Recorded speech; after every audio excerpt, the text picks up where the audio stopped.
one person who's not falling apart is Grainne Hallahan, who is senior analyst at the Times Education Supplement, our resident education expert. Grainne, great to have you with me this morning. What a shambles.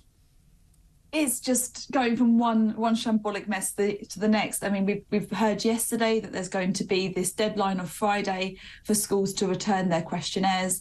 However, we're hearing from school leaders that it's far more complicated than just getting the questionnaire in, and they've been asking for help for some time. This number of schools don't they need to get off their backsides, Grainne, and fill in those surveys? I'm sure they really enjoyed that line from the Education Secretary, Gillian Keegan. I think it's a miracle she's retained her job this week. So if you look through the instructions on the survey that's been sent out to schools, it's requiring much more than just, have you got RAAC? You've got to go around and do an investigation on the school site. It can take up to 10 days to register for having the survey done, and trying to source a professional willing to do the survey has been really tricky. That's what we're hearing from school leaders, that some don't want to commit to a definitive answer because it could be hidden in the plasterboard. The nature of this substance, the nature of RAAC, means that it's sometimes covered up by plasterboards, and in the survey itself it says don't move the plasterboard because there could be asbestos behind it. Yeah, that's another massive issue with asbestos. I mean, if you actually take this RAAC down or take these plasterboards down, what's there, especially in these older school buildings? And I think what we're unpicking here is just this huge, awful sore of school building, like the lack of maintenance in school buildings. And it's something that was picked up yesterday. We've got the National Audit Office who did the report, which was calling for the Department for Education to address the problem of RAAC in schools, but also bringing to light the huge issues that are facing school leaders in the quality of their school building. And it's been described as being underfunded for years and years and years, like the boring, I think he referred to it as like the boring, mundane business of maintaining your schools has been neglected. And speaking to school leaders, and I myself, I go out to schools all the time, do visits, it's astonishing sometimes the state of the schools that I go and see. And, windows missing, kids sitting in class with coats on.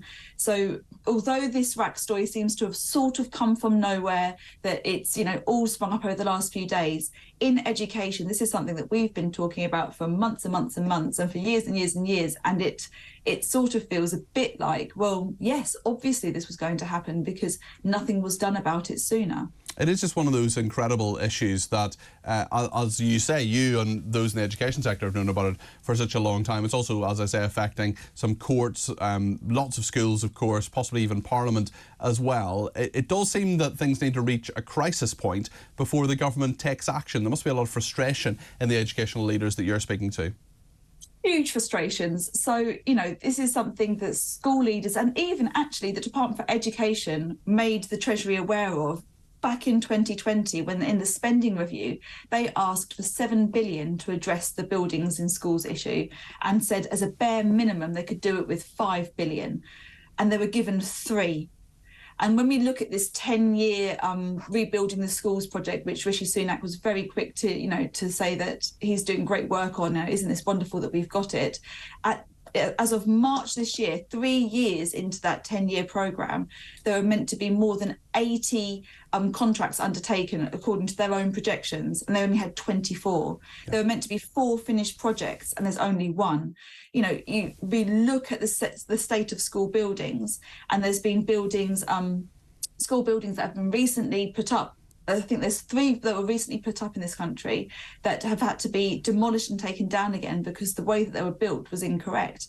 It's just this constant, a sticking plaster approach to problems, because we suddenly realise things have got too bad. Oh, quick, let's try and do it in the quickest fix way, when actually the early investment should have taken place years and years ago.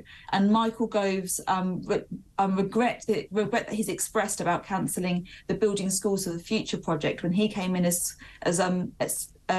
Education Secretary, yeah. There we go. As Education Secretary, all those decades, like back in 2013, he says, now that was the wrong decision, that was a mistake. And, maybe he's one of the people Gillian Keegan was referring to in that famous remark that she made after her interview, but that was then broadcast. She wasn't expecting that to be made public. There's lots of speculation as to who she's referring to. Does she mean other people in government? Does she mean the previous education secretaries?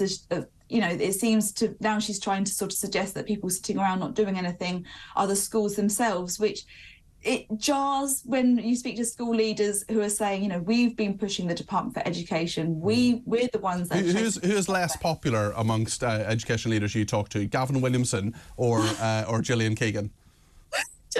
We've been having that. I've had that conversation with lots of people recently, but it comes down to more than that, doesn't it? It's that frustration. If you're sat picking between two people, one of whom caused a exams disaster 2 years running, and another person who has been at the head while we've had this huge building of the concrete crisis.